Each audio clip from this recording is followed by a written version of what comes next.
comme recrudescence d'insécurité et continuité à attaque et à position à FARDC. Il y a FARDC, voudrais dire. Alors, le parti s'engage à respecter leur engagement en faveur d'un cessez-le-feu permanent et s'abstenir de toute action, dirais-je, susceptible d'entraver le détournement et le déroulement normal du processus de cessez-le-feu. Indique une déclaration de principes signée par les hauts responsables du M23. La déclaration énonce l'engagement d'entamer prochainement des négociations formelles en vue d'un accord de paix global. Elle prévoit également une feuille de route pour le rétablissement de l'autorité de l'État dans l'Est de la RDC, une fois un accord de paix signé. La grande question, et aussi l'élément important à retenir, nulle part on a fait allusion au processus de retrait. Comment cela va se passer? On attendra peut-être d'ici le 17, le 28, le 27 juillet, on aura ces détails sur la finalisation de cet engagement entre les deux parties. Finalement, la RDC, si cet accord a posé des faiblesses ou pas, est-ce que nous sommes gagnants? Est-ce que la RDC gagne finalement, bien que le processus de retrait n'a pas été évoqué dans cet accord? Mandeko Balandi, le Laka Bosomi, c'est un peu comme... nous le disons chaque fois, merci. Sans vous, nous ne pouvons pas exister. Merci à vous tous qui nous suivez. Merci parce que vous avez accroché ce matin. C'est une nouvelle semaine qui commence, une nouvelle énergie. Malgré nos problèmes respectifs, nous sommes là pour vous servir. Le Congo avant tout. 82 33 33 749 082 33 33 749. Deux invités dans le studio à Tongo Alelo. Il y a Radio Liberté Kinshasa. Ndeko Serge Taboko en face de lui, Teddy Kachama. Les deux co-débatteurs de tous les lundis. D'aucuns parlent des classicos de tous les lundis. On a certainement beaucoup de sollicitations, mais lorsque vous les réclamez, on est obligé de faire avec. Et ils sont là, en deux ce matin, à des pour vous faire plaisir, discuter pour chacun ce qui les concerne, en sa manière, par rapport à sa réflexion sur le Congo, notre pays. Malamou, bonjour. Bandeko nanga nyonso tu, bonjour pe na pesi mbote na ba réalisateur na bandeko nyonso tu bakolanda biso lelo na pesi pe ko débatteur na ngai mbote na pesi yo pe bon début de semaine à tout le monde vraiment. Na bibo ya makamnenge lekina doa ezab ilonga te. En tout cas, avec tout le respect que je dois, je présente tout d'abord toutes sincères félicitations au garant de la nation, à son excellence Félix Antoine Tshisekedi Tshilombo Fachi Beton Kontombolo Moama Big Rouge.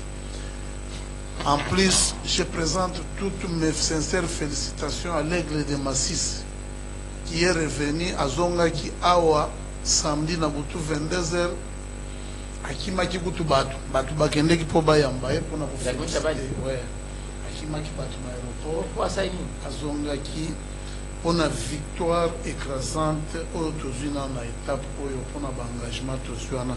On va les débattre ici d'une façon scientifique. Pour l'instant, tu retiens que c'est longa. Eza elonga moko ya kusakana te. Peke na kati ya ko wana ba isu te ki ba robima. Balobi ba gobima. Yo zana entendement na yo ngape na entendement na nga test à l'appui. Okomona place balobi baza kolongwa. Il y a un mécanisme de retrait progressif qui est mentionné là-dedans.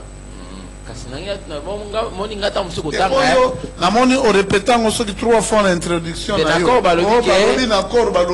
pourtant ils ont balobi ba osala retrait progressif na ba pe na ko lakisa yo c'est que c'est entendement ya accord wana. D'accord. Tango baza ko lobaki restauration de l'intégrité de l'État ou bien autorité de l'État. Oza mutotangi osoyebi déjà. Ngai na yo mtianga na pesa bato balanda biso.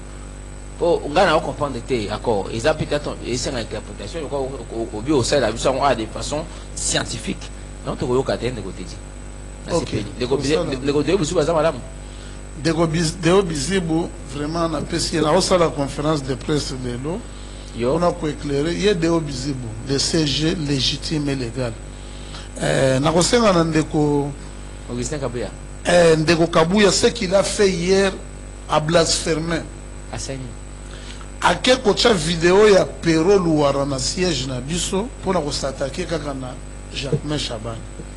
Ce que tu as fait hier au comité Pero Louara finga kana président de la République na maman naie na batoyi de pes misonyoso. Mais l'icolo il y a un, on ne sait même pas ce qu'il veut pour expliquer que na siège ya bino na siège ya IDPS ezalaka ya yete siège ya IDPS atuni question koganyaka yango na lobby c'est un lieu sacré ce qu'il a fait. C'est pour bientôt on va le chasser avec parce que c'est inconcevable. À cette vidéo, il y a une parole, il y a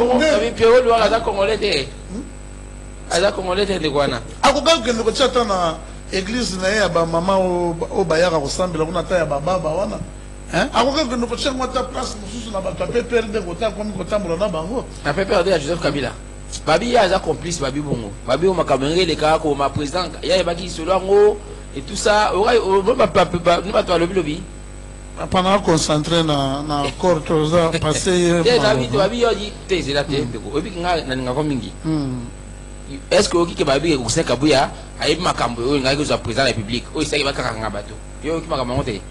Comment on a quitté, mais je ne peux pas m'étonner vu son comportement. Il y a un côté quand Félix pour attirer la place. Parce que nous avons compris comment vidéo et Perroso Chaiwan. Oh, bah, nous avons dit que Perroso on a des intéressés. Alors, nous avons non, il ne pouvait pas faire ça. Est-ce que Monique a Jacques Chabani? Est-ce qu'il a son appel chez Mokonza Ekolo? Makasi. Est-ce que ça d'après Sokotunika Kinshasa attend en Congo VPM Nini oh ya biso utana IDPS à travers le Golay. So Jacques Chabani tant azo s'attaquer na bato ka ba Kiabula. À s'attaquer na bato. Babika sienda sali ke modawi santé les a bien été. Andake na zo traitement na kuya ngo benga na Kishasa bon ba moko e komike oh bon yo le ko bezobela vana wana intérimaire na basala est-ce que ça la kapongo modabi azobela obeki na mbote bon retour à l'aigle de Massis modabi azobela le recherche boka kisangote problème ezaboué motazobela abike mokonzi obeki na boya le rebelle basi ba mesana na babiloko wana ba dengi sio pona consultation ba dengi sa nani oya Congo Central oh tomona na shadari yango tomona lelo babengisa nani babengisa bobo boloko pona nani bobo boloko bolumbo pire mutu na ngaza ina na lwalaba na tangela ki okombo na yo na bitu zalaka wana na pesi mbote kaka ndenge zalaka nani après babengisa oya bilolo babengisa oya Kasa Oriental malgré balia le tout puissant. Le tout puissant. Le tout puissant, il Jacques Mezo Benga Bango, le tout puissant. Benga Bango, tu as un ministre intérieur, Benga la consultation. Si vous avez le 2. Il répond les 10. Mais en attendant, d'idée au 10, lui, il ne faisait que partir dans Moussala. Aza ko assumer le rôle de gouverneur yango balobite yozo bela en attendant oyakin et permettre au pays oya ko soin bien akin adjoint balobi adjoint yo azwana asa intérim problème eza wapi wana ya mabe ba tuna ka via médecin ya mama kumeli loka bongo et bon eza makambo l'état ou bien eza problème ya via bango babela kaka soki likambo e mais na occupé bon c'est-à-dire que yena Augustin Kabouya est-ce que bazo wela nani Augustin Kabouya azo reprocher pour enda attaquer wana non attaquer nani wana attaquer nani wana non Augustin Kabouya yo biki bato tout baba vraiment kuna eza vina papa na utika émission na yo bien nene Augustin Kabouya za nani na mboka Augustin Kabouya ileki Pour Batugnon, surtout Bakende, on dit le banini. Jésus le Père. Mais il dépasse pas qu'on nomme Batou. C'est ça qui va être secrétaire général ou Azalaki en son temps. Biso président Zaranandi. Jacques Chaban, ça n'a pas Augustin Kabou à tout côté. Papa, Jacques Savan, c'est un homme d'État. Azalaki directeur à la campagne. Il dépasse par réunion sur aucun réunion à partir. C'est un qui est parti. Jacques Azalaki chef il y a CEP. CEP, c'est la commission électorale permanente du parti. Il y a deux visibles.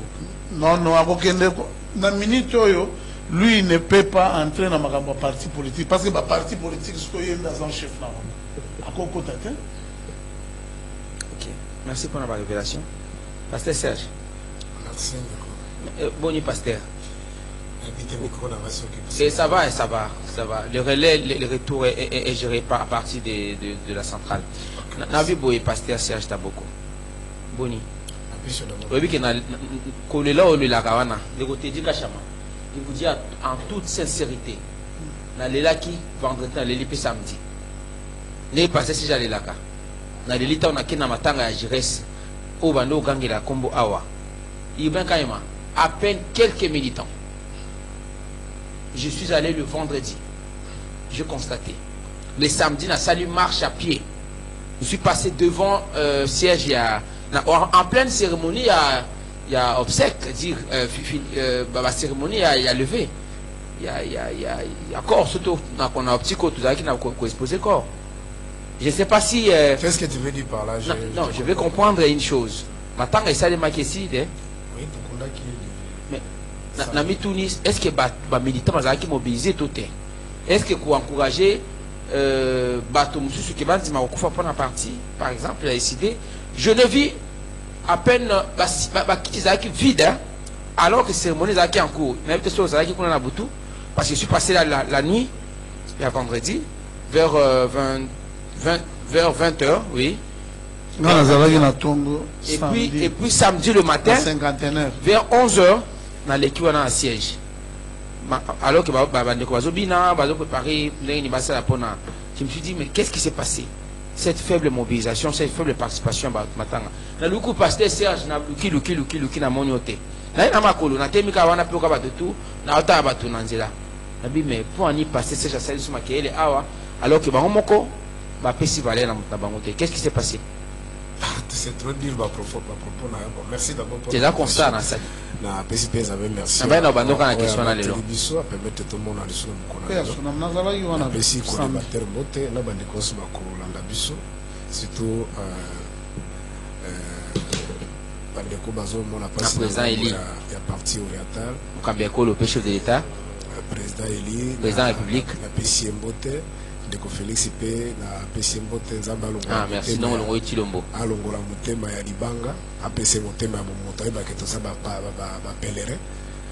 Nini tokotika pona ba génération future. Alors nazonga na mutuna na yo.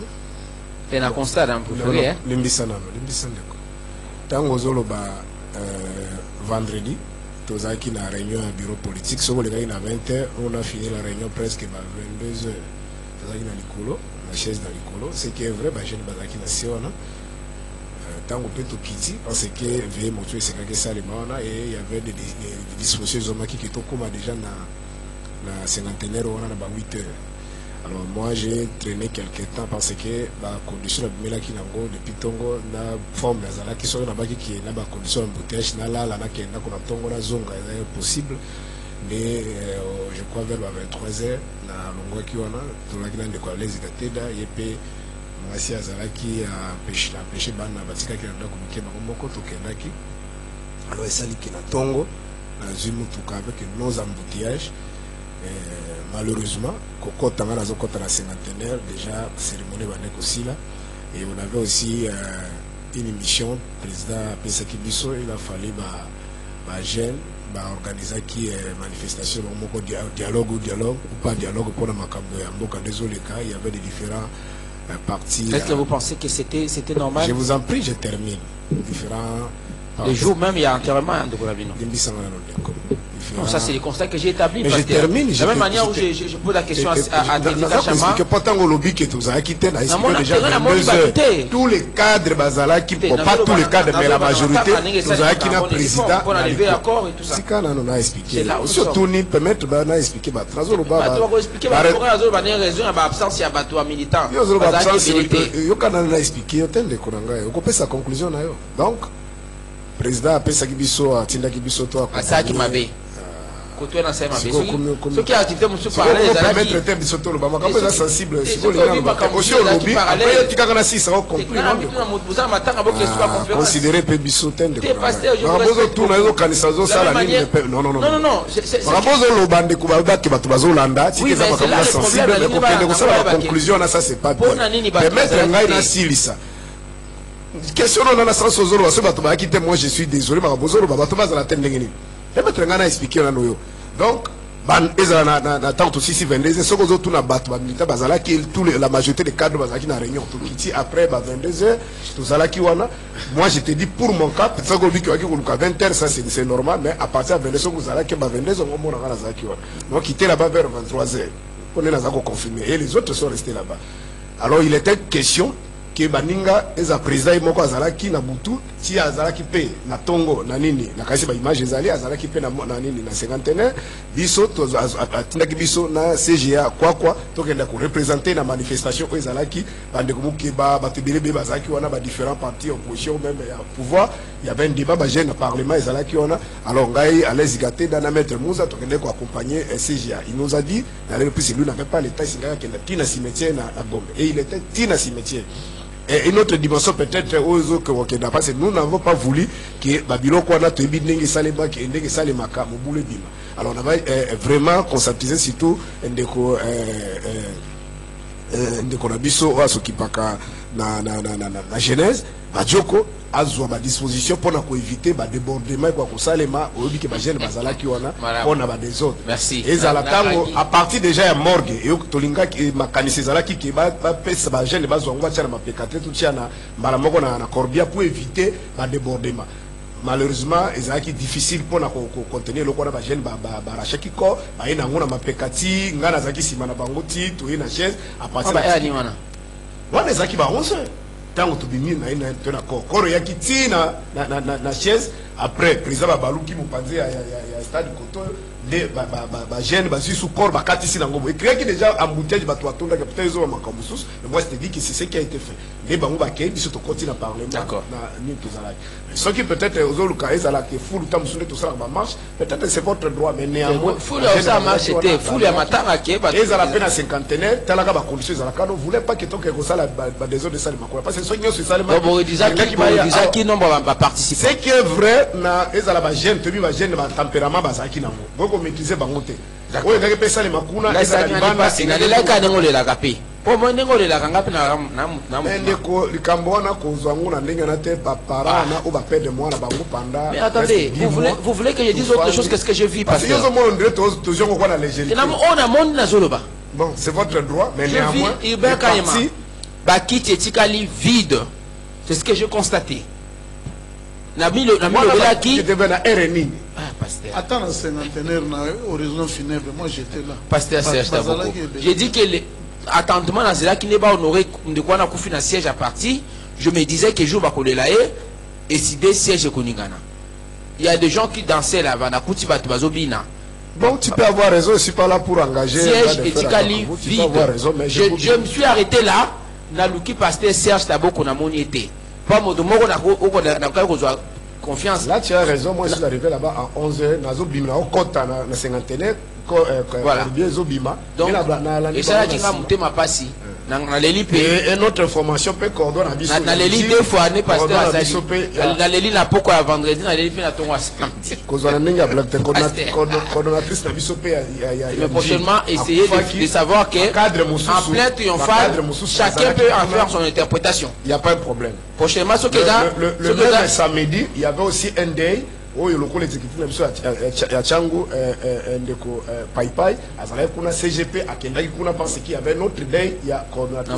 Il fallait qu'organiser et soit ensemble soit séparément pour ça sa valeur là-bas. Je n'étais pas dans l'organisation to s'impliquer qui mine organisation ya makambo ya ndeko wana et en plus il y a un président ngo le bien vous en matanga président Tinibino au lieu de s'excuser pour la raison matanga na bino président vous quand même pour qu'il y ait des débats pour que assister CGA.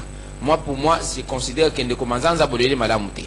Parce que tout ça, les plaidoyers, on attendu pasteur. On les appelle vérité tout le bakaka. Tu n'as pas rappelé bande de Koubaï parce que les commandants va passer, va siège, va les bien parce que le président Martin Fayot a continué d'avoir des conférences. On a 5 qui basent dans matanga, basent dans de on va pas couper qui pendant parti, à patriote, à bomber na siège, il fallait bâtir programme mususu ba honorer na no mémoire na yepo za ka journée wana olinga ki condamner ce qui président Fayot azala quitté aki ko participer na conférence lui-même d'abord avec bandi na butu aki na senga allez on va voir na kati libulu na Gombe vous comprenez a délégué mutu na mususu parce que esengela peut conférence wana et conférence wana po il fallait bonile yango bonile parce que na bino parce que boza matanga ngaza matanga na okende conférence na kufeli de konanga ndako obenga ngala ki osa conférence merci beaucoup atena za avocat na ba onyoso bazala ki wana ndeko ale tout ça bazala ki pe na matanga na butu non to sala ki programme que content to ko lever corps que ko kunda ba misusu ba kende na 12h de toyer parce que conférence avec beaucoup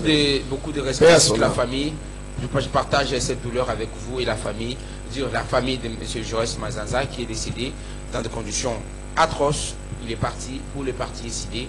Aujourd'hui, il n'est pas là. Je salue tous ceux qui ont participé pour le compte de cette formation politique, qui ont quand même honoré la mémoire de Kwana O, de Serge Nabis, de Sengaki. On a dénoncé ça et on croyait que sans obsèque, il y avait une condition honorable, mais je n'ai pas apprécié particulièrement, bien qu'il y ait eu des participations faibles. Là, c'est le constat que j'ai établi. J'ai fait le pied, j'ai constaté moi-même sur place. Parce que au siège, j'ai décidé de je me suis dit, mais bien, on dit, oh, il y a un siège, et tout ça. Mais j'ai vu les sièges.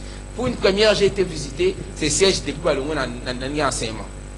J'ai vu ces sièges-là, un siège qui est visible. Mais il y a un siège qui a débordé, mais malheureusement. Malheureusement. Ça arrive à tout le monde. 82 33 33 749, on va aborder les sujets. Lui, on va qui est longa. Il y a des choses qu'on avant et pasteur. Il y a des introduits si j'étais. Par contre, ma camarade est libango. Mais donc, plus d'avoir observateur. En plus, dans ces pays-là qui, en dehors de ça, ils ont ma camarade. Ils n'ont comprendre le parallélisme depuis un certain temps. Au bas ministre intérêt bah comment bah nous makaba gouverneur na ko ouais kamba ya on va payer kamba c'est sur quelle base Jacques parce que moi je sais que le ministre des intérêts s'occupe de tout ce qui est sécurité il peut prendre des mesures préventives ou soit je sais pas mais la compétence ni ici le plan administratif au ministre territorial cela voudrait dire quoi par rapport à l'exécutif Bato Bazali et Li qui ont un mandat au peuple parce que on dit en droit la compétence d'attribution on se comprend montant dans un mandat au peuple comment il faut démettre sur le plan peut-être il y a administratif entre collaboration entre les services, c'est normal parce que pour si le pas, il y a niveau sécurité nationale, c'est le ministre de l'Intérieur qui s'occupe. Vous comprenez? Le problème, c'est que les Cambouis, qu'on démettre, qu'on remettre, qu'on suspendre. Pouvoir il y a des intérimaires, parce que c'est de la routine. Ça dit ceux qui ministre, ça dit ceux qui titellent, qu'est-ce que je veux dire? Titulaire à Zalité, d'office adjoint à Koussani. Si on y gagne, si on a, par exemple, premier ministre a déplacement, il a empêché. Où il décède. Mais bébé Colombie normal, ça dit, où est-ce la Simanem Balamo Koussani? À Koussani, à besoin intérim. Si on est ministre intérim, à Koussani, à lettre qui yonde, ça l'a intérim. N'invite. C'est à bien Zobela. Tu as besoin de la légalité, si le plan légal. On a pas distraction à Bango, on a encore pas bitumba à Bango, bateau, quand même aux la politique. Moi je ne reconnais pas ces situations. Ici, n'a pas la force, c'est pas la violence. Papa, pas soit Zanga fait ça qui a bitumba, c'est un marché de Diba Bobomba. Ne confondons les régimes déjà. Crédible, crédible, les Zanga de Félix. Imaginez vous êtes dans un pays où même chef d'état-major va suspecter. On a un air à suspecter. C'est-à-dire on suspecte tout le monde.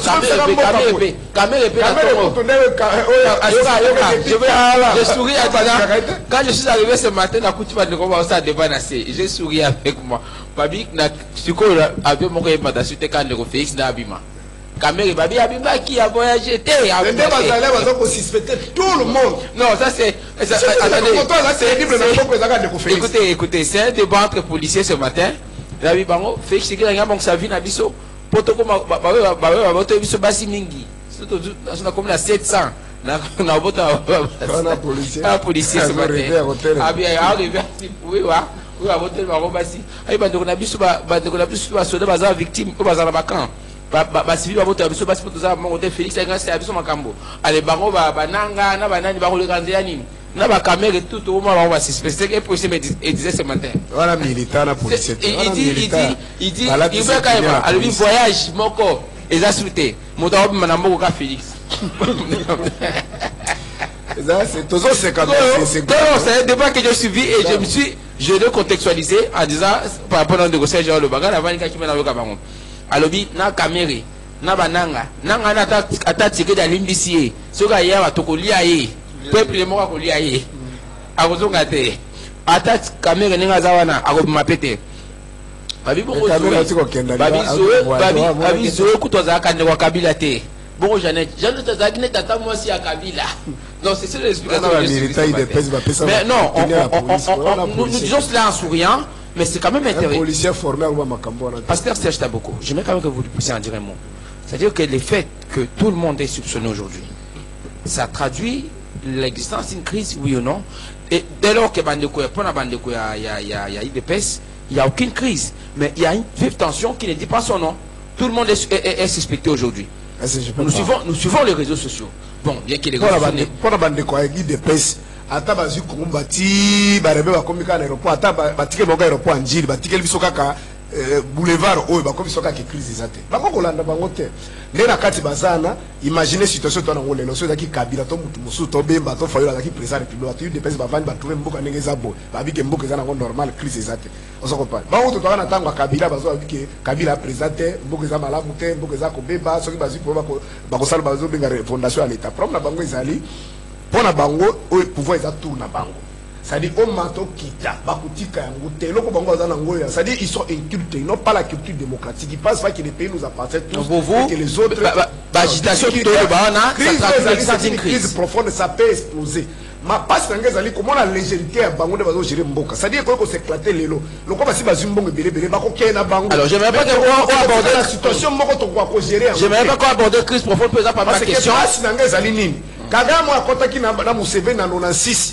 bakotaki na ndeka kobata bato yebaki te ke malgré ba tuide pesa baki ki ba Rwanda na Buganda baza aw biso to yebaki te to kaisa ke za bana mboka mais tout royo Kagame soka koti penda kenenga zo yakana batonela na balongeka ba bazo sala ko ki bazi pouvoir je sais même pas comment to kobima na bité ndenge to kobima j'aimerais pas aborder ko nommer biso penda ba généraux ba ministre penda ba Rwanda Buganda na nko bité tanzela nini papa ah déjà ma on a vu petit frère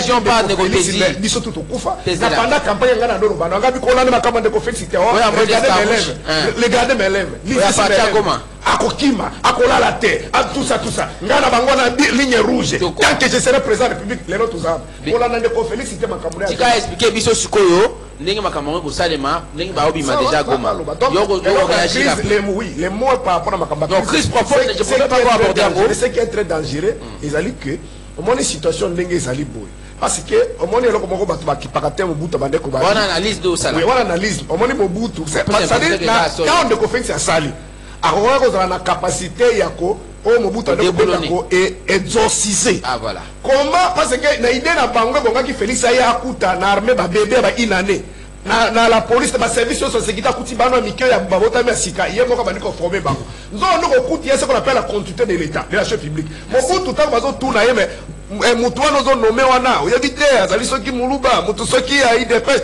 alobi azala kasaye omona ka besika sa pesaka o mema kangai soki mutu bazai o azala kabo etali ngai te ba nommé soki nini lobby na akozala exorciser Et Ndeko Félix est incapable de transformer bateau Kabila Nomaki, parce que Kabila aussi n'est pas venu avec tout le monde. Kabila a trouvé aussi les gens qui ont travaillé avec Mobutu, il a trouvé aussi les gens qui ont travaillé avec son père, n'a pas fait Bakissi.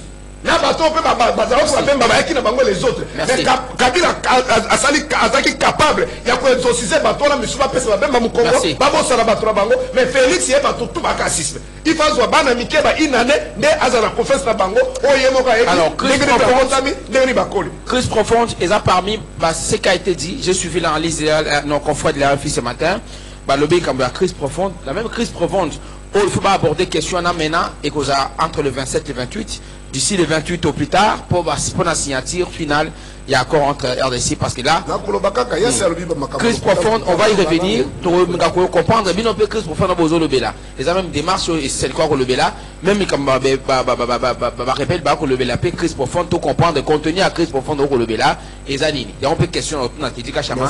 Après, explication scientifique à Pometa et Bisso. Nous, Teddy Kachama. Pour ceci, c'est arrêté à ma rebelle. Parce que nous, on est intéressé à Anguana. Tout cela qui. Accord le binini au peut savoir explication pour biso to ko eba na biso te pe avantage na biso na accord to signer oyo ezali nini est-ce que tout là les pongi tout la muki ezali longa non le baki longa aux niveau nini. Vous avez 3 minutes pour nous expliquer contenu accord wana de façon succincte. Na sepeli makasi na observation salajinga na eba iga ke ndemo ke ndemo matanga ke komona ko mona ke parti mususu la parti mususu la kaka na ce n'est même pas. Tu devais avoir honte, monsieur, en disant que Batinda qui bisoto qui nous représentait dans la jeunesse. Ça, c'est. Quand tu as Ganga, que tu en as battu. Maintenant, les militants, nous sommes au bazar. Courage, nous autres, ça va. Le roi Luka Lukanga, Moninga, na répondre, tekina kenda qui s'y gagne. Na intervenant qui a tâté, parce que na lingi tout royo, on profitera na approchage. Merci. Et aujourd'hui, bagachaki embouteillage ezalaki matanga ya prof Mupapa. Ezalaki na palais du peuple. Prof Mupapa makendo kunde yetu ezalaki wana. Ezalaki matanga ya yende sala embouteillage. Ezalaki ya Celeste. Na triomphal. Na triomphal na place wana. Ezalaki Celeste. Mupapa yo moko yebi ba conseiller spécial ya chef de l'État bazalaki. Bato ba obemi naku bato nyonso tout tango na longwe kuna da ba obemi na wona bato bana success ko na sa na embouteillage na lobi na tangi ba grande personnalité ya bandundu bazalaki wana ndeko CMB ba Didier Mumengi bazalaki ba éminent professeur bazalaki parce que esalamaki en 2 temps na campus nani basalaki yango vendredi ba yeko chango samedi wana ndé embouteillage olingaki oprofite ke esalaki mwa embouteillage nazelaki yo place wana bohonore ndeko na bino bien te eza mosusu bien bon nazongi na makambo ya accord premier point ezalaki ke cesser les faits immédiats engagement ferme à cesser toutes les hostilités dans l'ensemble des zones de conflit avec effet immédiat. 2. Retrait progressif et encadré des éléments du M23. Bien mentionné à il y a délai.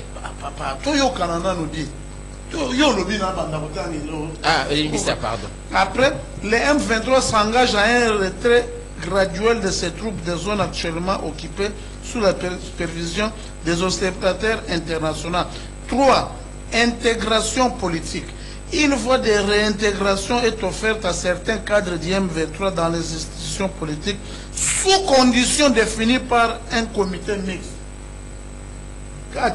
Réinsertion sécuritaire. Les combattants désarmés et non poursuivis par la justice seront éligibles à une intégration dans les forces de défense et de sécurité nationale après un processus de désarmement, démobilisation et réintégration. 5. Amnistie sélective.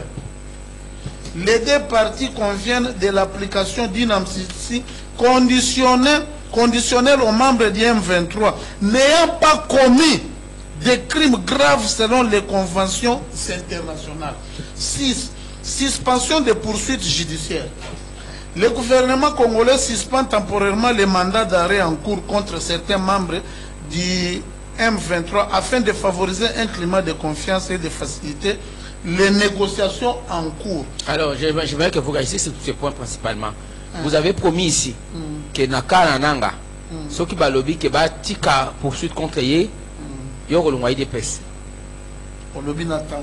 oui na excusez les autres pas expliquer oui na kolongwa ceux qui parce que nanga na ba critères au bâtir déjà nanga ça non partant. Et là, on va regarder. On va regarder le gars, le quoi indépendant. On commence à lire des petits. Na lobby bien. Ndenge basali bo. Soki nanga. Adacité. On va regarder des pes. Parce que papa. Est-ce que vous avez monsieur a enregistré? Des engagements de toutes, oui, des engagements et cet retour à sécuriser les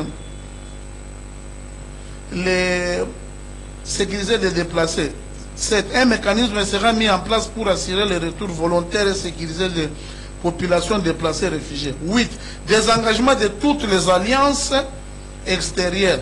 Le gouvernement s'engage à réévaluer ces alliances sécuritaires à ne plus collaborer avec des groupes armés étrangers, notamment les FDLR. Ah, ça c'est la victoire du Rwanda. 9. Ça c'est la victoire du Rwanda aussi. Dialogue intercommunautaire. Lancement, Nassali 8 points. Autant il y a de victoire au Congo, tu as 9e de l'objet de la victoire à Rwanda. Ah, c'est terrible. Lancement d'un programme national, dialogue intercommunautaire. Lancement d'un programme national, dialogue. 10. Création d'un comité de suivi. Un comité de suivi de l'accord sera mis en place, composé de 2 parties signataires d'observateurs indépendants. Enfin, les partis réaffirment leur volonté commune de restaurer la paix, l'unité et la souveraineté de la RDC et appellent la communauté internationale à accompagner. Les partis dans ce que rebelles congolais au bas de M23, c'est ça? M23, AFC à Koné, Nanga au bas congolais, c'est ça? Comprendre bien. Les partis, oui. Vous parlez des partis, pas des patins. Les partis réaffirment leur volonté commune. Mais ce sont les 2 partis. Oui, la RDC n'a pas rebelle la biso. Ba Congolais na biso. Oh, bah ça va. Mouvement il y a rebelle M23 FC. Alors, question du coup. Attention. On dit les partis se sont engagés à mettre en œuvre les dispositions de la déclaration au plus tard le 29 juillet 2025. Autant avant. Toi, le quantième. Oui, ça, accord de principe. Il y a le accord de principe. Dans 10 jours. Au plus tard, le 29 juillet. Accord de paix. D'accord. Et se sont engagés à entamer les négociations directes. Au Boya Kilobi. Au Boya Kilobi na bango directement. Au Boya jamais de rediter à bango. Mon dimi ko distingue bango de façon. Congo kabisa. Avec raison. Il est na kati. Ngana zaki na kati. Ngana journaliste. Ngana zaki na kati. Ça dit bien ça congolais. Et là bi boye. Ndenge ni nozo le bezaki représentant IDPS na c'est le pouvoir. Je ne carne pas le pouvoir. S'il vous plaît, nazo carner pouvoir té. Ba décider ne bazwa ki mokano wana. Ce sont les décideurs. Je suis pas décideur. Bango pe balobaki bakoya le 30 juin na Kinshasa bayete. D'accord. Au plus tard le 8 août 2025 et de prévenir, c'est-à-dire discussion, et au banda direct au plus tard le 8 août 2025 et de parvenir à un consensus et de signer l'accord au plus tard le 18 août 2025, précise les textes signés. La déclaration précise que les négociations pour un accord de paix s'aligneront sur l'accord de paix entre la RDC et le Rwanda signé fin juin à Washington. Voilà. L'idée est que les textes visent à commettre complètement fin un conflit au le Congo démocratique. Maintenant, une autre question. Victoire Nabiso, ils ont un point de retenu parce que nous avons victoire. Nous avons retenu un point de victoire. Que pour ces gens qui vont s'engager, le coup de ma partie, le coup de ma pantette, pour avoir une solution dans ma camion, le Cameroun, le coup de ma Nabiso, paix aux Ezali définitive. C'est quoi?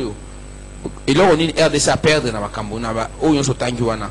On a parti on a pointé que le bic na tanka ya ngopo ni na otanga te pona yo parti là on est RDC à perdre na continuer accord na accord ekoya si bien entendu de façon définitive na ba rebelle M23 FC à Nanga et loko RDC a compromis au sali que na moni loko RDC à perdre te bon FDLR parce que biloko tout sito bon FDLR depuis pas FDLR. C'était une partie qui était aussi victime. Ça fait plusieurs années que le Rwanda est au Congo. On a un problème avec le Rwanda. atikala ko éradiquer bango te. Andimi asali bango je kizengi to pona yo RDC. On dit ma kenga pena obenga ba FDLR. Non, biso to pas facilement identifiable na camp place bazali batinda ki pena lettre balobi souci na bango ba resto batikala ki souci na bango eza dialogue eza la peine à Rwanda. D'accord. Biso toza lokola Kagame te oza ko boma ba congolais oza ko le RDC a tout gagné dans ces négociations. La RDC vous devez vous dire. La RDC vient de battre oyo eza souka tango bazolo baki un cessez-le-feu permanent. Mais il y a déjà tout signé na mo cessez-le-feu. To tikala ko signer na note. Té. Ezala ki kala unilatéral balobi bazui Goma balobi ono biso to lancer cessez-le-feu unilatéral. Lobi bagé bazui Bukavu. Soki bango moko basa ko déclarer mais il y a que ferme boy. Il faut qu'on ait baké na ba négociation. Vous savez que lorsque négociation a Doué Bandi, il y a eu c'est le fait lorsque Kabila et Kagame voudrait dire et ceux qui se sont rencontrés na Doha finalisation il y a poursuivi et continuer qui il y a eu un c'est le fait qui a été signé momentanément entre les parties. Non, tout royo ataba signé qui nani mais j'ai beaucoup aimé la partie congolaise. La partie congolaise azalaki de sous dipte parce que depuis bazwaki Bukavu si lelo batikali kozwa sous mboka te sous balikaki pas profiter net semaine passée balansaki batak namonaki ya kutumbaza koyekisa bango ke tobundaka na bango mikolo nyonso to asa affaibli le Rwanda n'a plus de gens là-bas. Problème na biso ya monene c'est que nous avons gagné tant qu'on a moni kaka les partis s'engagent à restaurer l'autorité de l'État. Biso ba tout tanga ta moi classe am ke to sukila ta na rond point d'aba to comprendre vraiment que restaurer l'autorité de l'État et il y aura un mécanisme il y a suivi et des surveillances. Na pona yo na accord to usi ko battre ka mo drone na bango moko ba mekaki ya ba marque russe to comme na niveau technologie tout ça makasi. Pour ton information, le Congo a déjà commencé son accord avec les Américains. Il y a des minéraux. Bah, où tu peux signer à Bossani Congo? Déjà, de signer déjà? Oui. Nani? Kagame alingi aloba. Oh non. Et bongo bino.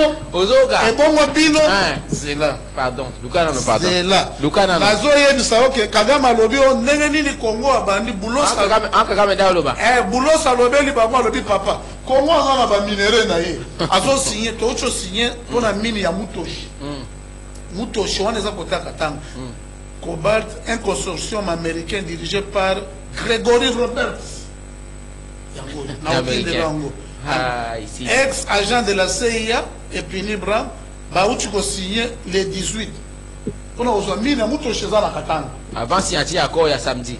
L'autre date de peste par mon biloko. Eh, bisous de ça déjà non. Il y a que c'est à cause qui samedi. Avant on a de peste par mon biloko. De peste par mon biloko. De peste par bango te to signé pour bango ba apprécier. Ah d'accord. Boulot salobi Rwanda. Bon ça la peine noki to signé ya biso pe na bino kuna. Ona ba. Ba ba ba za na ngote. Babi nini? Ba be maka ye kuna boulot salobi te. Bo me maka na mino moko na mona ba brouette moko zalaki vide. Bon, il y a plein de Congo. Congo, même, Togo qui est dans la banque na Congo central. Togo qui est dans la banque na Kotakol. Diama et Zaligoun. Togo qui est dans la banque na Mbushima et Baoutou Komona Libanga et Anani Yakuif les Zakon. C'est pour vous dire que, bref, nous, c'est la paix. Dans 10 jours, comme l'homme de Ndobo vient de le dire sur RFI na Tongo Alelo, c'est qu'on appelle accord de paix. Ce qu'on a eu, sur la suite que Salemi. Nous avons une bonne foi à Rwanda, c'est ma exécution. Parce que résolution des Nations Unies. Attendez. Vous savez qu'il y a une résolution des Nations Unies. C'est dans ce cadre. On a tout mis en place. Un mécanisme, mécanisme. La disposition à Sakani tout à Kebango. Nairobi, M23, avec le Rwanda au Qatar et Zalaki, Luanda. Accord wana ndenge monela eza signé finalité ngo ezala entre Tshisekedi Mamoko na Kagame na ndenge Washington to ba okende ba des représentants gouvernement congolais za représenter ba Rwanda ba nani et c'est entre ba na ebité ndenge nini ekolekela toko tala ndenge koya liboso parce que biso Donald Trump alobaki ke bakozala deux présidents ya Rwanda na ya Congo na miso na bango siko turo toza na pomba ya commande afandeli bango oyo mesi ya mbongo alingaki aminimiser na bosanaki kutu lisusu biso na zongi na église catholique parce que bateki lupango ya nani place il fallait batonga Saint Basilique oyo en face ya oyo enseignement ya nani ya ezani ya Sendo lupango wana bateki nani ba tozo landela ba preuve balobi za papa mbongo na équipe na ye alobi mutu ameka kutu ko ya botuna ete omoni biso lupango na mosengo atikango eza na mutu moko te soka échoué na politique agende ko luko ko babobisi gratuité de l'enseignement to ko landela ngo tina suka lupango na ekokende te atekele yango ba chinois na pesi ba retenir que même crise profonde au bande ko ba luka bande ko ya ba que crise profonde les alliés.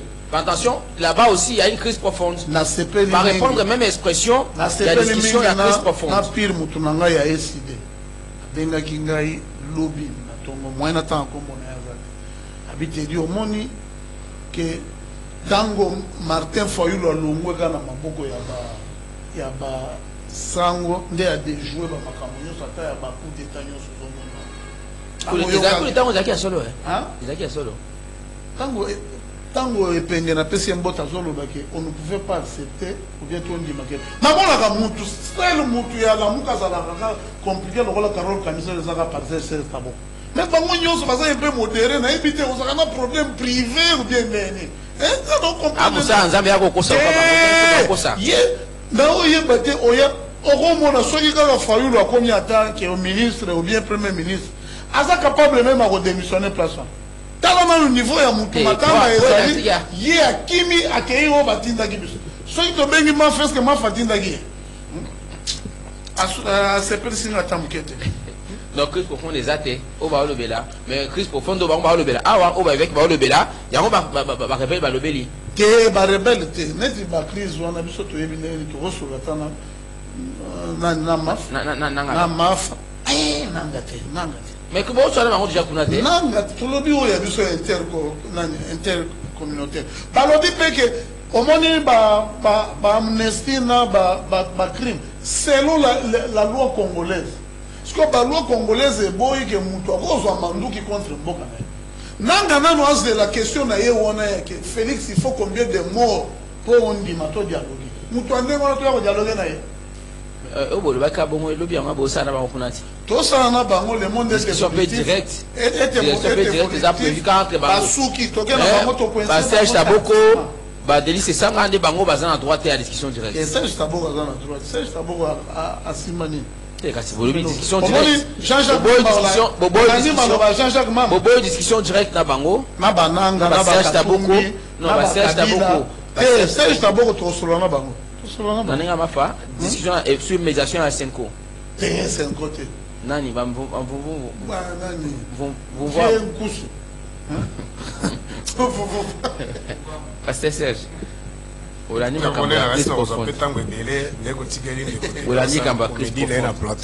non non après ces détails ici bas encore. Et aborder aspect scientifique. Ça n'a pas si bakasi pour payer taille belé 080 par contre bazama par contre à contrôle makambote pasteur yo aux informations bon pas si ngezali so na ko banda koloba déjà il a fallu ba congolais nano ba kufa pour de ko Félix aya ko comprendre passe à céder depuis 2019 ndeko mwana mboka Martin Fayulu ki bande ko to fanda to makambo esiko kele ko suka usali makambo na bino na ndeko Kabila tisa bakaboli ba pouvoir ezaki 2019 ezaki maboko eza salite ba alors oui à to vanda pour l'intérêt ba congolais pour to éviter ba dégâts ko ya lobi wana bazo sepe libala nena ndeko Kabila ote bazo chola kena na parlement so kozana makamba kolo et tango na 2019 on ndeko mibu na gane kendaki bayoki bisote to ya wana pona ko wela tango na mois de mars ya 2024 qui na conseil national na biso wana Goma na Sud Kivu ko yakite bamboka belé wana ba agglomération belé na ko yakite l'autre on a plus de 100 grandes agglomérations et celui qui espace les allés occuper la rebelle les allés un espace plus grand que l'espace rwandais. C'est-à-dire territoire mobile. Donc, il a fallu qu'un millier de Congolais va koufa. Il a fallu qu'un nombre va déplacer et Kisama. Il a fallu qu'une situation humanitaire comme aujourd'hui, on parle de plus de 2 millions d'enfants qui souffrent de malnutrition. Pour les Félix, on dit que solo là, na ba rebelle, na ba criminel. Après ça, bango nyonso bango ba ndeko senga. Eti ni apesi bango. Uzana encore wana apesi ba détail awa. Okini ba pesi bango. Apa ndeko bandeko na eloko liboso balobaki ke bango faut pas solo wana ndeko Félix tête à tête, c'est-à-dire des négociations directes avec le gouvernement. N'est-ce pas ça? Si ndeko Félix abaki ke tant qu'il y a un président, il connaît ses alliés, ndeke bi dolobaki tant que laisser la terre subsisteront, ma parole ne passera pas. Ndeko Félix abaka recevoir na bango te. Baza ba panté ya recevoir na ba chef na bango, ba na chef na bango, ulingini na mboka na. Kasi on asala ki petit. Na doa kula so ba so wana na bakasa. Basigné abani no liboso na bango kolanda makambo ya zolo ba distraction. Yazo sala makambo pa ko divertir. Vérité za nini kasi? La vérité ça dit que ba solo. À un niveau ya parlement. N'est-ce pas qu'il va une décision que Batonio soit basé dans un groupe rebelle, il faut intégrer Bangote. Oui. Ah, parce que c'est une intégration. Si vous allez comme Madou, vous sa population, KPAK, nous sommes dans un groupe. Mais quand c'est un groupe rebelle, ils sont militaires, c'est-à-dire au Bassi Minduki, là, groupe politique. À partir de l'administration basale, au basali na kata communication basale. Si par exemple, nous avons la communication, nous avons sala, to bombarder avion wana. Bon, à kese na moto bombarder avion. Quand on dit to bombarder avion wana ba Congolais ba kufi na kati wana. Ce qu'on a moto à mettre licence et kufi. Ce qu'on pas moto à mettre licence. Et ça c'est le moto moko na bureau benga tina ki ba ko avancer. Bo bombarder no ko wana. Yoko zwaka na moto à bombarder à mettre licence yo kangiye. Yendo ko limbisa ite. Mais moto avant ki na bureau. Kana is moins compliqué. On va vivre hôtel à Kana. La distraction na te nanga c'est le patron. Kagame ndenge kaka sala ka depuis on a sikino na moi lelo il prend des Congolais qui bango en tête. Qui ne sait pas que nanga région de rébellion en 2022. La 2022 na M23 ça qui déjà. Pas d'Européen sango caractère beaucoup officiel une affaire congolaise ande ba bengi nanga ba tia en tête. Mais va dire que oui, bandimi qu'on négocie avec mais bakana ene tu vois les déjà le bien distraction. Combien de fois ça la incantation to soit en tête, to ça la boîte il y aura pas les races qui va. C'est ça qu'on éviter ici que ceux qui te sololi au lobaka que au sobo au début ceux qui ça qu'on éviter qu'on affirmer. Non, Abi déjà basé à disposition. Kolanda te papa basa ko solo. Mais to banda ki déjà so reprocha kinga wa reprocha nga ke kanta na zolo ba na zo yeba te eloko ti bala na ite siko na tangi oyo ba komi. Oui, il y a le biboye, pas de poursuite judiciaire. Pas de poursuite judiciaire. Ba komi ngo. Abiboye, abi baka pour netia kama poursuite judiciaire wana et ko sema conformément à loi na biso. Pe na loi na biso par exemple, et il n'y a pas de poursuite judiciaire. Et le bail comme s'agissant de la poursuite judiciaire. Zongela, tant que paragraphe nyoso, puis c'est un téléphone on a tiré la charge des enfants. Oh. T'es aux encouragés. Non. Au là il a encouragé. T'es comment ça Mikolo courir vendre moi bien. Alors il y a amnistie sélective na point. Expliquez à Wenyo Bani. Sélective. Les deux parties conviennent. Ministère tellement na no kena moko. Amnistie sélective. Et lui va ko pona sélective. Ba pona groupe ya bato. C'est quoi yango na tu ko expliquer. Écoute monsieur. Quand les agrafes. On est aux intellectuels contre bashina bango. Yenda lobité. Quand on parle d'un groupe rebelle, ça dit ba nyoso bazana katikuna. Basali Bazara pour faire partie de donner l'explication à sens sélectif. Les deux parties conviennent de l'application d'une amnistie conditionnelle aux membres du M23 n'ayant pas commis de crimes graves selon les conventions. Expliquez maintenant à Congolais.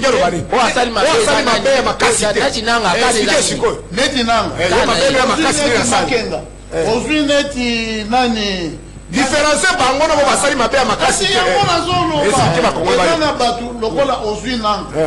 Mais Claude Ngoma botika nani?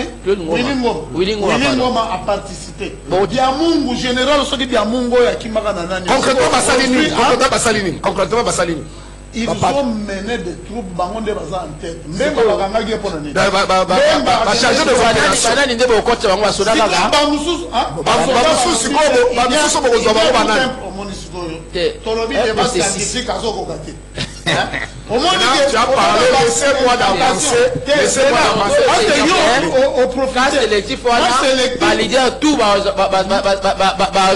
concerner. Non, je considère que le leader tout, nous le biana. Nalandi neti mutuneti Jean-Jacques Mam. Aux autres, d'ailleurs, je n'ai pas participé directement. Et ça, dans la rébellion, il y a des gens. Il y a prise de décision. Ce sont ces gens-là qui sont sanctionnés. Non, c'est important, pasteur. C'est par rapport à ce que vous dites. Vous avez le temps de parole. Quand vous dites que pasteur Serge Daboko a une interprétation il y a aspect amnistie en excluant d'autres participants, vous considérez que Nanga, Willy Ngoma, tous ces gens que vous avez cités ici, bref, les cadres, donc tous les leaders,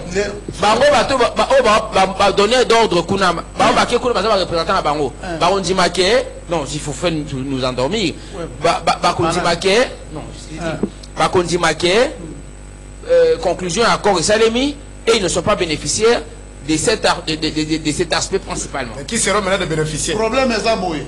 Et puis, dans le cadre de la négociation, il y a des concessions. Le Congo a concédé pour l'amnistie.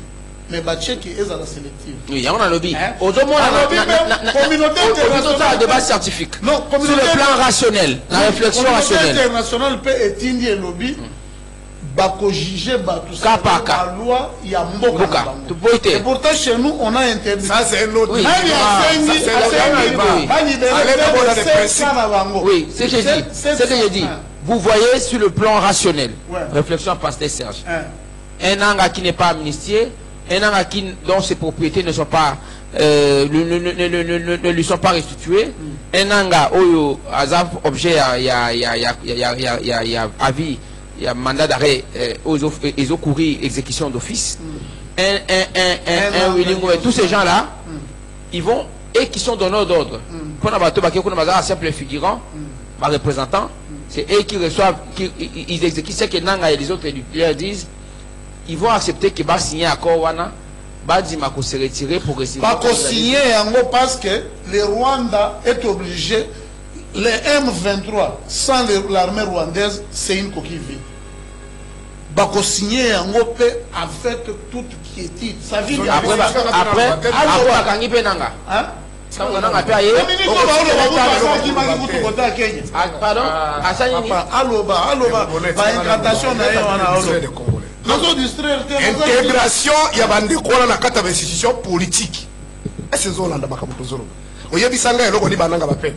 La revendication en plus c'est promesse là qui est et l'on ko pour na bango discussion directe va obtenir. Deuxièmement, ba amnistie bango c'est-à-dire ba crime ba poursuite ba makamoto et salim et si là. Quand tu parlais, papa, quand tu parlais, c'était écouté quand on analyse, il y a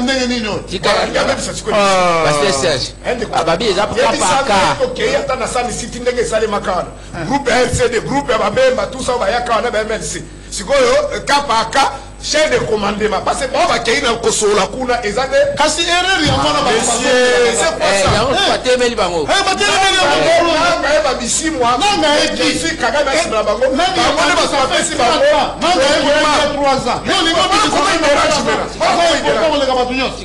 ils ont eu les mandats pour aller là-bas qui a signé les mandats pour que bato bakende alors le chef de commandement bango a signé mandat pour bango bakenda pour bango bakozala ba bénéficiaire et abi la décision à la Union africaine bani tout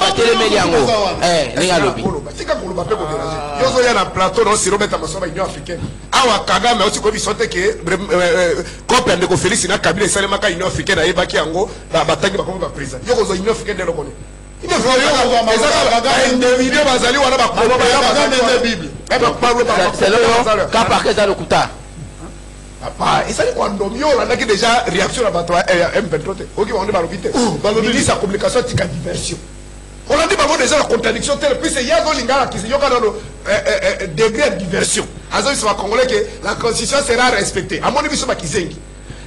Constitution, les a respectée, la Constitution est déjà violée. L'article 5 de la Constitution, cette disposition dit que la souveraineté appartient au peuple. C'est le peuple qui délègue l'animateur de l'institution. C'est le peuple qui donne le pouvoir. Quand vous signez un document, vous intégrez la carte de l'institution. L'institution politique au peuple, la constitution originelle a voté qui pour que mon temps participe au pouvoir, il faut appeler son mandat. Ma population, sans passer par une justice transitionnelle, c'est quoi la constitution a respecté les Sikani? A changé. Et pour la dit que sur l'équipe Tom Congo, l'équipe média va faire le que la constitution sera respectée. Les petits esprits vont dire oui, la constitution est respectée. Constitution respectée, nous qui dans l'élection, nous avons pouvoir, peuple après son mandat. C'est ça la non. Parce que vous avez aussi prôné participation par rebelle dans le dialogue. Attendez, Pasteur Serge. Vous avez également prôné participation avec rebelle dans le dialogue. Vous l'avez soutenu ici. Obi Nanga, ce sont nos compatriotes, ce sont nos Congolais. Ils ont appelé, ils ont pris les armes parce qu'il y avait de mauvaises élections. C'est ce que vous appelez la crise profonde. Parce que nous avons réussi, le président de la Ligue des Jeunes à ADD Congo, la fois passée, il a évoqué cet aspect. Parlant de crise profonde, vous faites allusion à la crise institutionnelle, c'est-à-dire crise au sein de l'institution, dysfonctionnement de l'institution, c'est pourquoi vous avez prôné la réforme, ou les réformes de façon globale. De l'autre, quand vous dites que la souveraineté du peuple sera violée, dès lors qu'ils seront intégrés dans les institutions, alors que vous avez sollicité accord, dans dialogue, vous dites que pour vous, les Nanga et les autres doivent participer. Or, la conclusion, la finalité accord Wanatou, c'est débouche généralement la partage à pouvoir. Est-ce que si Nanga est pris en compte dans la discussion Oyo, lui et sa bande, pour qu'ils intègrent les institutions, c'est un péché. Mais lorsque vous les faites intégrer dans l'institution, par entremise, il y a un dialogue avec la Senko, c'est, je dirais, à saluer. Merci beaucoup. Je crois que vous allez me laisser le temps de s'exprimer. Par rapport à l'aspect, oui. Si le problème est là, qu'il y a un mensonge, il y a un gouvernement qui a un Congolais. Mais depuis 2019, lorsque nous avions demandé que aux analystes indépendants, 2019 aux analystes pour les responsables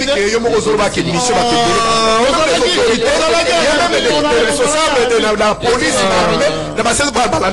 intervenir. Allez-y.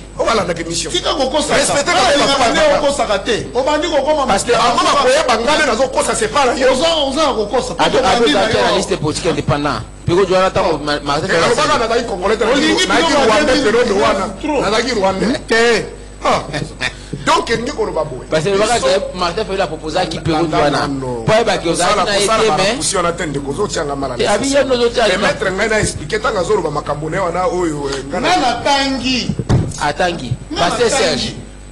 Pasteur Serge, accord Wanami Balé.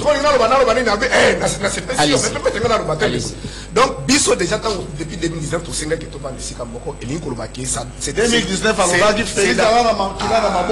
s'il vous plaît, en 2019, comment c'est-à-dire, il y a déjà dans un cadre extra-institutionnel. Et ce sont là nos marabouts. Parce que nous avions vu les dangers. La vie humaine, les lois, mais par contre, il n'y a pas l'impression que non, la Constitution ne sera pas violée. Non, on ne parlera pas avec ces gens-là parce que nous sommes des respectueux de la Constitution. Non, il n'y a pas un conflit.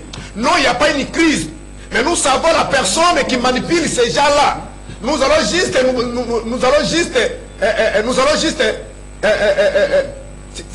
allez-y, pasteur. Nous allons juste en découdre avec lui. Surtout en découdre de Naye. Récupérer l'intégrité à Moka. La diplomatie, ça c'est logique de Félix. Mais depuis ce qui est logique, on a un schéma de Simbaté. Si on a depuis 2019, nous avons c'est-à-dire parce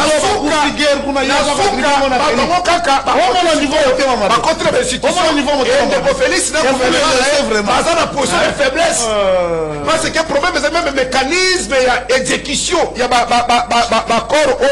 signé dans la relation internationale à un moment ils ont problème à bonne foi entre les signataires. Si le gouvernement a posé la faiblesse, Les lois, baronne, va poster les faiblesses, on va avancer. Mais ça va avancer, on va poster les faiblesses. On récupère quand tu vas poster les faiblesses. Ici, quand tu vas aller occuper la banque. Mais on est en train de négocier, nous, on a accepté. Brièvement ta question. Nous étions déjà d'accord qu'il y a un cadre extra-institutionnel. Avec les rebelles. Mais en violant la constitution. Mais c'est ça. Quand je parle déjà cadre extra-institutionnel, et lui, que conscience allait toucher. Oui, mais quand tu as structure Wana, vous comprenez? Structure Wana, il y a constitution d'Enge Vandi, et c'est-à-dire les institutions en place. On intègre tout le monde et qu'on discute ensemble pour que cette fois-ci nous puissions définir, mais la position ne sera pas touchée, la position ne sera pas changée. Qu'on puisse définir cette fois-ci le vouloir vivre ensemble, parce que la constitution, en fait, il n'a pas de problème. Le problème, c'est les individus. Est-ce que même processus n'est au Salima, Nadoa, avec l'objectif, il y a la sélection, il y a bénéficier, il y a probable amnistie. Est-ce que ce n'est pas la même logique que vous avez prônée hier? Est-ce qu'il y a encore quelque chose à faire au-delà? La différence, c'est que la banque est alignée. On a biso tozo senga ko salema na polele de la lingala mankaza wa na bonkutu te na polele basango bavandi ba parti de PS bandi baboy basango tout le monde baboy basango baza banani toboyi azo sala ke madame de conférence des ezebele toti kana no question que to benga na pouvoir était des ezebele donc ça comme ça ngana ko le kana 28 ngeni on tourne le rapport de mandat aussi là vous rêvez de non quand c'est tout le monde aussi le problème est ali que on a l'intérêt à peuple. Il y a pas intérêt au peuple. Il y a rebelle. Il y a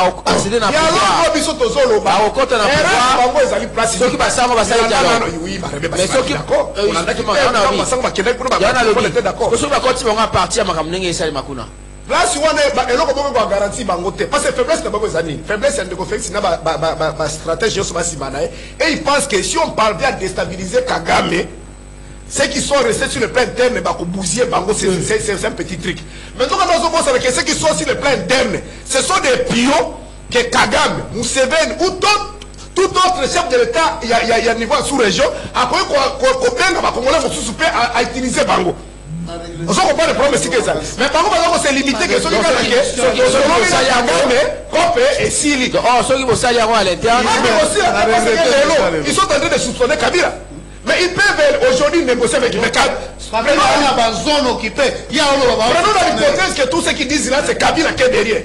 Mais ceux qui mais on va utiliser d'autres personnes.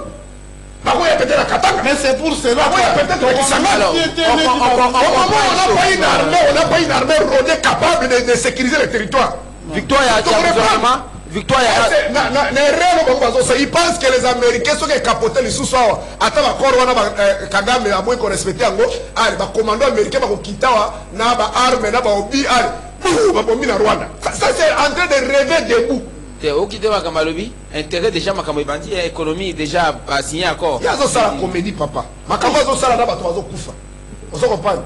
Ndeko Kabila quand les Américains étaient toujours ici. Est-ce que va signer accord? Est-ce que va signer accord? Est-ce qu'on a raisonné? Il y a un intérêt à pouvoir. Signé. C'est signé l'accord, cela veut dire que qui me contre la banque. Ça c'est quel? Mais c'est tout un processus.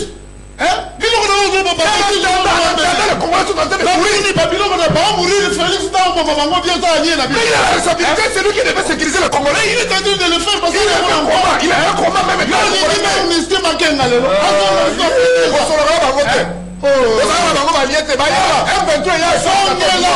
la Bible.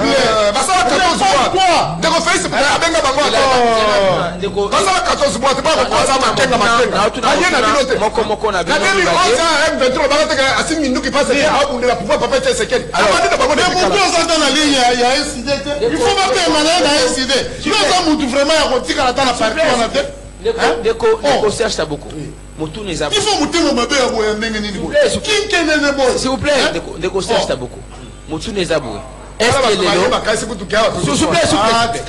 c'est l'ambiance de tous les lundis ici. 82 33 33 749. Tous les babouis. Pour Nabino, pour Bandekwana, Bakuba intégrer l'institution. Malgré ma béba sali. Il faut Basango de Bakot Sabango. Ceux qui va les dans Zela. Qu'est-ce qui va changer à ce niveau? Attendez. La différence, qu'est-ce qui va changer? Ceux qui vont continuer dans Zela, ceux qui vont continuer dans l'institution, ceux qui vont amnistier Bango, N'ayez besoin de viser la démarche avec Asenko parce qu'il parle de la crise profonde. Qu'est-ce qui va changer aussi? Oui, la différence avec ce que le régime fait actuellement et ce qu'on va faire avec les prêtres. La même question sera répondue par Teddy Kachamatam. C'est jusqu'aujourd'hui, 82, 33, 33, 740. Il y a ce qu'on appelle le double face. Bon, dans le pouvoir, ils veulent donner l'impression que ce qui se passe au Congo, je parle de Nounassi jusqu'aujourd'hui, c'est un problème de la communauté internationale. C'est la communauté internationale qui ne veut pas, les Congolais à la terre à cause de la minerais. Mais en même temps, ils signent des accords clandestins derrière le nom des Congolais. Commençant par l'Oran des comme passé par tous ceux qui ont pris des armes jusqu'aujourd'hui, et même ceux qui sont au pouvoir. Le régime de Kabila a signé aussi des accords nuitamment, sans que les Congolais baillent. Ça, c'est la vérité. Et tout le régime aussi signe. Tu peux dire, étant que je veux te croire que ça y est, quand Félix va coûter un doigt, ma soba sola qui a aidé. Et ça, j'ai resté qu'on a Poutine, ça va bailler. C'est ça le vrai problème du Congo. Donc à l'extérieur, ils parlent autre chose, ils signent autre chose. C'est comme ça des différents accords qu'on signe, ils sont respectés en côté. Parce que ceux qui signent les accords, pour la partie congolaise, c'est pour leur intérêt, c'est pour qu'ils restent au pouvoir. Est-ce que garantie nécessaire, il y a mise en œuvre à niveau interne, ça sera lesquels? Parce que pour nous, nous considérons que certes, il y a une partie de la crise qui vient sur le plan exogène, il y a l'Ibanda, mais pour nous, d'accord, 90% situation il y a détournation Congo et sur le plan interne. Alors imposition aux États-Unis, et ça marque que l'imposition va avec et vous avez fait le États-Unis le connaît. Tu signes accord c'est la télé accord les médiateurs Senko et médiateurs États-Unis. Est-ce qu'il y a accord mis balé sous administration il y a États-Unis d'Amérique. Accord le 11 septembre 2007. Accord de Nairobi pour ma campagne fidèle bateau c'est un côté sous la médiation des Américains. Accord le 23 mars 2009 au caméra peda musala nae. Kaka poba ko lokola ba 23 mazawa. Parce que c'est un côté Kagame tira 2012 envahi biso. Na dit ça même encore ni to signaté. Non respect il y a violation à territoire, respect il y a souveraineté. Aucun pays il y a sous région est soutenu par groupe rebelle. Est-ce bateau ça? Merci. Mais pour la parole pour la Bazali éviter ceux qui pour vous à l'interne, il y aura quel avantage? C'est-à-dire la force reste d'abord sur le plan interne. Je vous ai toujours dit, si la Palestine, si la Palestine continue à rester jusqu'aujourd'hui, parce que sur le plan interne, le peuple est uni. Un peuple uni, ça va donner d'abord, et ça même, d'accord, un bouffée d'oxygène pour le régime. Imaginez ton vendre ensemble. Basango, église catholique, église protestante, Nabiso Binzamiza dans le couteau, ton vendre ensemble. Fayoulou, Katoumi, tout le monde, Félix, ton vendre ensemble. Mais ça va créer une force. Ceux qui ont pris des armes, on se retrouver dans le dialogue, se retrouver dans le dialogue. Mais si le plan interne, tant que nous serons toujours divisés, comme Mambo Canabiso n'a bim, parce que ça va s'exploser. L'idée de Mambo Zali que il pense conserver le pouvoir jusqu'au delà de 2028. L'idée de Mambo que ceux qui m'américains va sungi bango, Kagame a se retiré, va rebelle va sur la force terre, alors va comme négri à combattre ma rebelle, na opposition pour les candidat comme on les caté. Bon tu na des va pour les caté. Vous poussez d'abord ya pamba boton du site. Vous poussez d'abord tout le monde.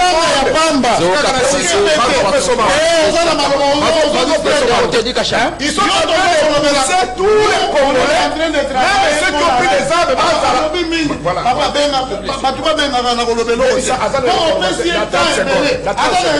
La 30 secondes. J'ai dit à ceux qui... Non, il a beaucoup parlé.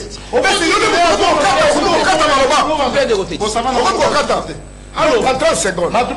Ce que le régime fait aujourd'hui, il donne les éléments de la soit les armes à d'autres Congolais de prendre des armes pour utiliser la violence afin d'arriver au pouvoir.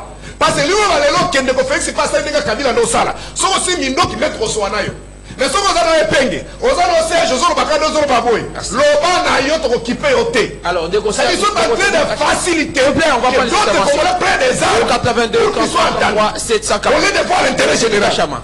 Bayambi Fayulu ala simagata de Ah mais non pas na toni Bayambi Fayulu ala simagata asimagata ata ça y est donc ça la Bayambi ya sango kuna yozo lo ba allez n'importe quoi bon on fait ni ona ozo yo ganga ganga ozo le kana ba plateau yozo ça dans les logo lo ba malonga te Oui, le dialogue union saison nango bien mais on est pas autant ma carte on a vu qu'on a même angolais ba kwa mina te biso so kita na Washington c'est quoi timia mais toi on a déjà armé la biso ba to bangisa les armées ça va dialogue. Allô, bonjour. Donc on a bonjour à vous petit avancer on a fait sur côté là ba invité là ba bien sûr on va la paix. Ndeko Serge Taboko, on a raison, il y a parce que surtout signé un accord et que ça n'a pas marché. Mais l'accord où il y a dans la faveur tout à fait particulière, dans la mesure où les médiateurs, avant pour afficher une neutralité beaucoup intéressés, les Américains peinent à ce qu'il y ait peu pour la baille d'exploitation à Bango, à cas de la dire aussi bien à Congolais. Donc il faut mettre toutes ces batailles qui la marche. Ça, tu dois les réaliser. Continue l'émission. Allô, bonjour. Le bagarre va retirer ma militaire. Madame Deko. Allô? Aux en direct au Zokayo. Oui, na bengi na commune ya ngale mangali ni teni la famille. Oui. Allô, de côté di pour nini akita kanoki. Moni ne, mona liberté bongi bati la tedi et dans le cabo. Ya lo biso to commune na bengi le signe ko sala. Les mandés fini, toute la journée continuer à pouvoir na. Ce qui to commune na bengi le signe. Je peux d'accord, mandé fini. Pour y aller. Allô, bonjour. Bonjour Papa Bonheur, bonjour les invités. La félicité d'abord est de Machichi. Bravo, félicitations pour Rwanda. Respect la constitution, la loi ya criminel au Yambo,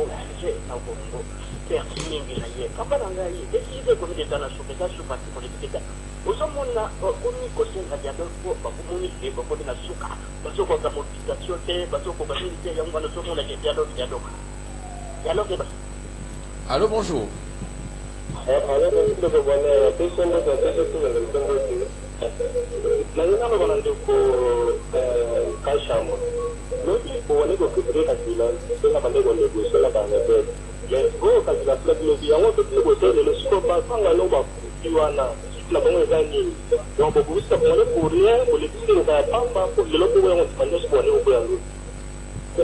Allô, bonjour. Oui, de côté Zokayo. Aux en direct au Zokayo. En tout cas, il faut se plaindre ma campagne de Kachamazoloba. Avant de Oyo,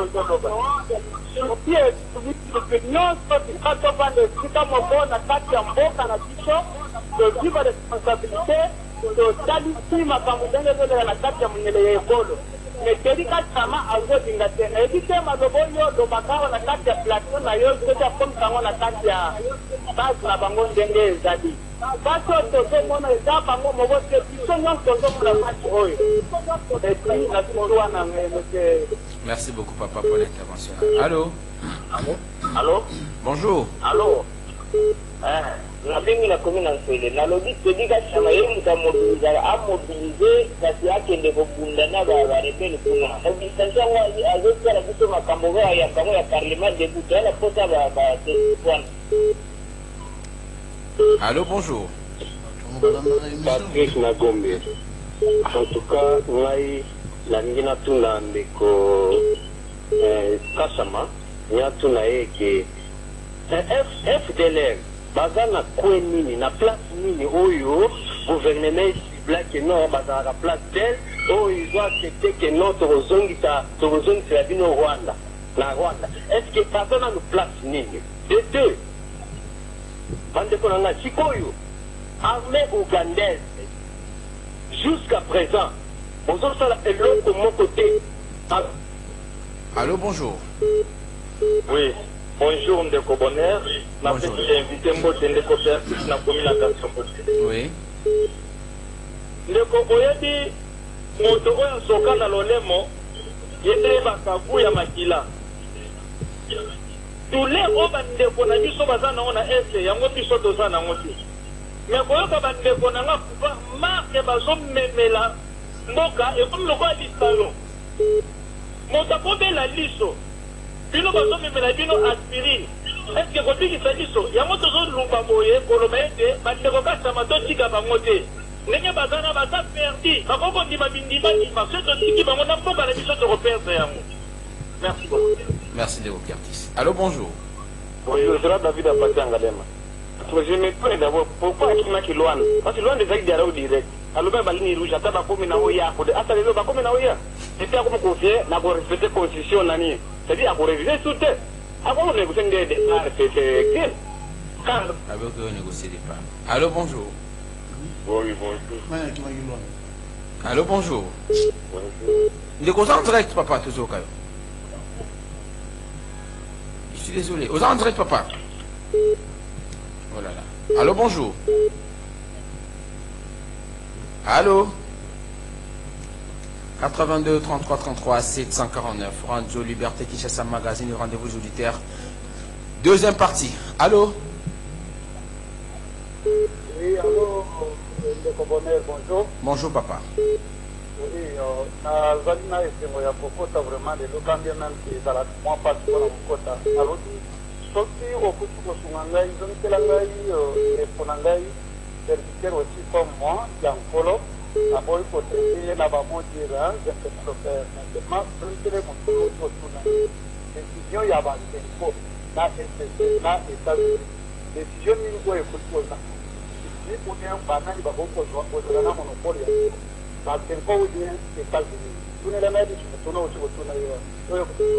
Merci. Vous avez compris. Il a tenu entre les deux médiateurs, États-Unis, Nasenko. S'il vous plaît, médiateur, n'a cause en influence, qui n'a qu'à non exécution, il n'y a qu'à non respect, à s'imposer. Voilà. Est-ce que avec notre niveau ni cause à l'influence? Est-ce que médiateur Toba États-Unis na niveau ni pas cause à l'influence? Voilà. Allô, bonjour. Allô. Abaza musala Zambé abo kototo ba directement. Mais na modestinyo sunda tuni mutuno. Allô. 82 33 33 749 en direct de la Radio Liberté Kinshasa. Deuxième partie, allô? Deuxième partie, allô? Allô, bonjour, tu le volume dans le toujours quand même, parce que tu as la oui, on a fait ça dans le domaine, c'est un peu convoqué. Oui, il faut que vous pensez en zone à l'église, en petit à côté des zones, on a pas politique, on a politique, c'est une grande parce que après ça, il y a trop de désordre. Avant, on pouvait Congo. Asali n'est nini?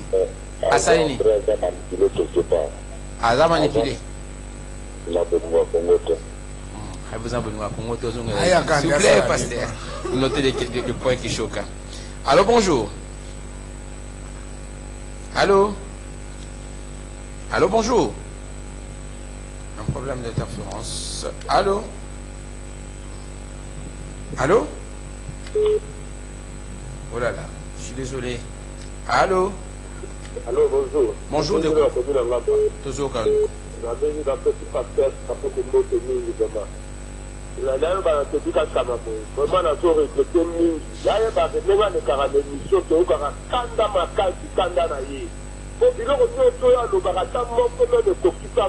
Bon, bateau de pêche au monité, bateau de pêche.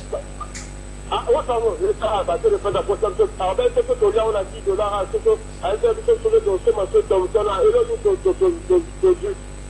et puis, il y a un bateau, nous, allô, bonjour. Oui. Bonjour, papa bonheur. Dans un milieu de faire, moi, comment on se bien, on a zone la vocation de la passe. Donc, nous, vous va passer, on va contact. Donc, à zone, la fois contact, avec ta jamais, non, pour y aller, non. À ce moment-là, ma caméra noire, c'est ça. Il y a contact, ça devient pasteur. Donc, là, c'est la vérité, doit être pasteur, c'est ça. Avec une, on a commis un gagnant. C'est un petit défaut. D'accord, des fois? Des fois. Aïe, tu l'as bagé dans zone liée. Ah. Azongeli frère wana. Non, Azongeli frère wana. Je pense que c'est une manière de parler. On va prendre 2 interventions pour clôturer Ibn Kaima. On aura 2 minutes pour la moya clôture. Pour la moya lelo, premier numéro de la semaine avec ce classico Serge Tabo côté Dikachama. Allô, bonjour. Bonjour Neko. Je suis désolé, Tozo combien t'es papa. Allô, bonjour. Allô. Encore un problème d'interférence. Allô.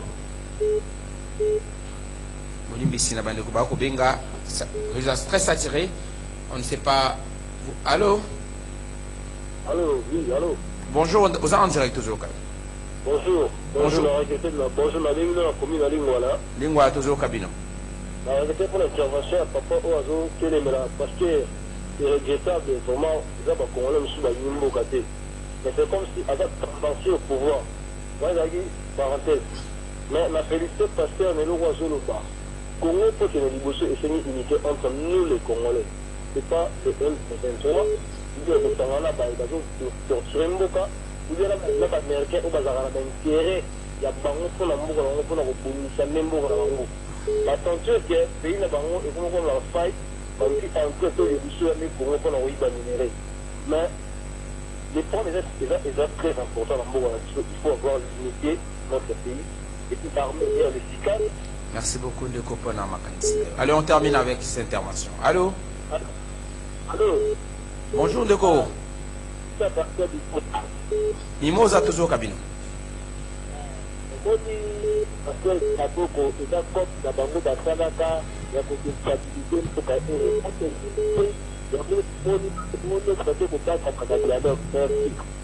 a d'accord, nous avons besoin de stabiliser beaucoup. Allô? Allô?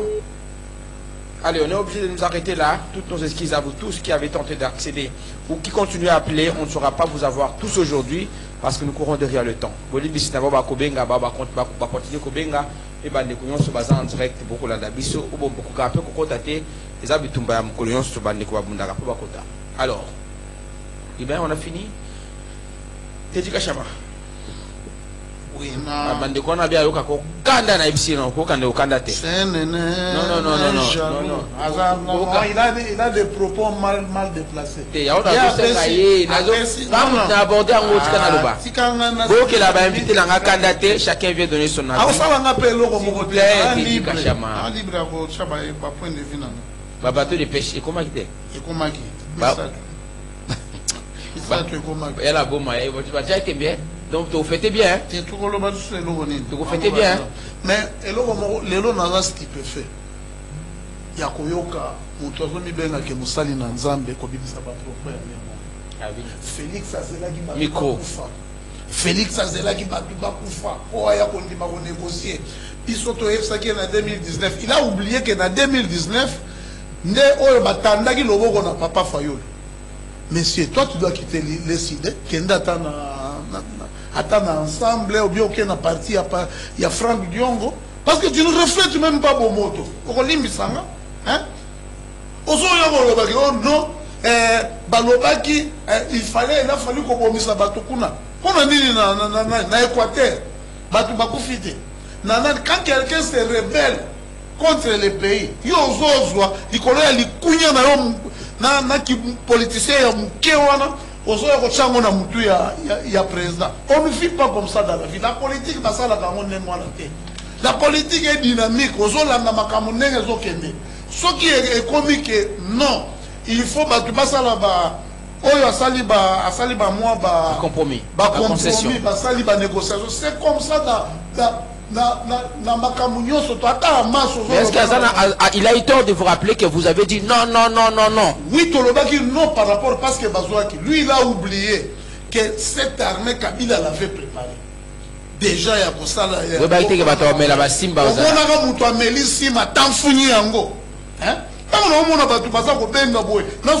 a comprendre la catégorie à bateau. Ngai na ena accord oyo batu ba signé na tangi yango to bandi ko analyser. Tout le monde point ni no ya analyser bi kuna bazo kosa ba. Kuna bazo sala bo kaka yé. Yaka par cas. Hein? Yaka par cas que bazo kosa ba. C'est-à-dire pour na yé il faut batika makenga. azongelaka kaka ezala kaka rythme. Alors vite que ça rêve aussi la wana que bango ba leader ba la mise à part papa omata okita omata okita, c'est-à-dire na cadre ya nani le gouvernement baza na minito Kagame commence na Rwanda bazo sauver na bango pe pona bango parce que pression babiloko wana ba makambo nyonso tout wana bando kosa ils n'ont plus ça. D'accord. Problème na biso ezali que peuple congolais balanda batuneti basambata boko te ndeko wana lobi entre Semco aza faible par rapport à États-Unis parce que la Semco question est négocier nani naza koloba ngo Semco atikala kosala na accord à Saint-Sylvestre oyo batikala aresisa kaka na eloko ya olenga nkoi yango que match na pouvoir et pema yende nani accord à Saint-Sylvestre lié 2 ans kasi yango tikela yo za pouvoir mais c'est la pouvoir ndenge ni accord à Semco ndenge ni c'était prévu que il élection non na 2018 la réalisation kaka moko oyo ya ndenge bayokana ke c'était Félix qui devait être le premier ministre alekango alekata so eresisa nani à part kaka o wana ya olenga nko ya tikala na sac na yeso ki c'est sac na yeso ki sipoi na ye Ndeko Serge. Merci beaucoup. D'abord, on a apprécié Bandeko Sobalandi Bisombote. Toujours rappelé la Bandeko Bazwami na Mopanze à Tchango. En particulier, Bandeko Narbikuku, Bouma, et que le 27 Oyo, Tokozala, na terre à CPK. Je crois, le commandant de Tobenga, quand même, en premier, c'est-à-dire, c'est lui qui engage les partis. Le secrétaire général de Voskitoko, Akoya, peut rendre une visite. Exécutif Nabiso, mais c'est pas Tokozala Wana. Tokoya kosolola pona ko manyola na bozindo otozobenga le camp de la patrie. Bozala wana bo honorer biso to solola ensemble na bino et kozala malamu mingi. Alors pona bandeko ba namba lombango bandeko ba batuni awa et kozala le 27 c'est-à-dire dimanche prochain à partir déjà ba 11h tokozala wana. La terre ya CPK. Alors pona bandeko ba lobby de quoi tout le monde on est moteur penda bien cas de non application ya accord.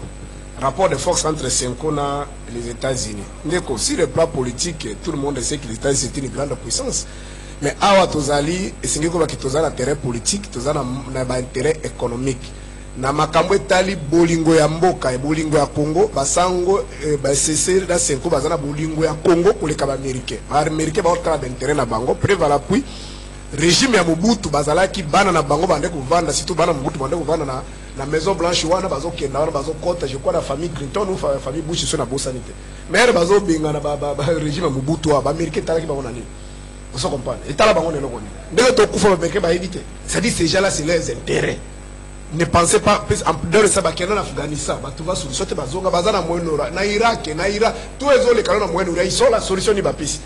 Donc ce qui biso mo na toza makasi te to vendre ensemble te yeba ki ba américain ba ko bunda na kufa ni sikala binote loko na répondre yango wana mais na niveau rapport de force boy américain c'est une armée basango ba armée mais en terme ya considération il y a respect ba congolais et belé na kati a même na libanda bazana respect na ba papa ya mulimo wana pour les tuba ba salaka prévala puis tokena na conférence nationale souveraine toluka bango tokena Sun City pour makambo ba élection toluka bango toyena makambo Saint Sylvestre toluka bango ce qui est à la respecter à 100% c'est à cause de ma politicien mais il y a que basango ne bato avec ma corps à respecter voilà ce qui t'a causé l'ambassade ko expliquer accord moko na moko to sala basango bazala Senko na États-Unis na médiateur na cause à pousser yango na autre répondre dans des termes clairs si le plan politique les américains c'est une grande puissance dans le monde oui mais comment vous privilégiez de marcher à et si quand même ça le matin dans l'histoire humanitaire que les États-Unis va imposer le moko sur le pain tel moment si le pain tel ba yo kanate ba solution non. Parce que y a d'abord crise politique sur le plan interne, l'influence quand même, vous pensez qu'il y a des marches Amérique a causé arme ta bandi kolanda ba Congolais mo a ko boy kolanda na bomi a ko sala yango te a ko senga bino kaka soki bo boy koyoka a ko tinda ba sanction.